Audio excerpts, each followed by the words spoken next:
ప్రముఖ పుణ్యక్షేత్రం యాదగిరిగుట్టలో శ్రీ లక్ష్మీ నరసింహస్వామి బ్రహ్మోత్సవాలు వైభవంగా జరుగుతున్నాయి.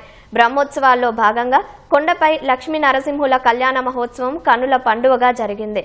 గజవాహనంపై నారసింహుడు పెళ్లి కుమారుడిగా మాడవీధుల్లో విహరిస్తూ కళ్యాణ వేదికకు చేరుకున్నారు. పల్లకిపై అమ్మవారు లక్ష్మీదేవి తిరువీధిలోని మండపానికి చేరుకోగా అర్చకులు, వేద పండితులు, ఋత్వికులు, పారాయణికులు కళ్యాణం ప్రారంభించారు.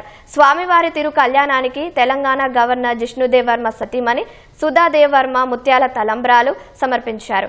తెలంగాణ ప్రభుత్వం తరపున దేవాదాయ శాఖ మంత్రి కొండా సురేఖ, మంత్రి పొన్నం ప్రభాకర్, ఎంపీ చామల కిరణ్ కుమార్ రెడ్డి, ప్రభుత్వ విప్ బీర్ల ఐలయ్య పట్టు వస్త్రాలు, ముత్యాల తలంబ్రాలు సమర్పించారు. సింహలగ్నంలో వేద మంత్రోచ్చరణలు, మంగళ వాద్యాలు, కరతాళ ధ్వనుల మధ్య నరసింహస్వామి వారు లక్ష్మీదేవి మెడలో మాంగళ్య ధారణ చేశారు. కళ్యాణ ఘట్టాన్ని తిలకించిన భక్తులు ఆనంద పరవశులయ్యారు.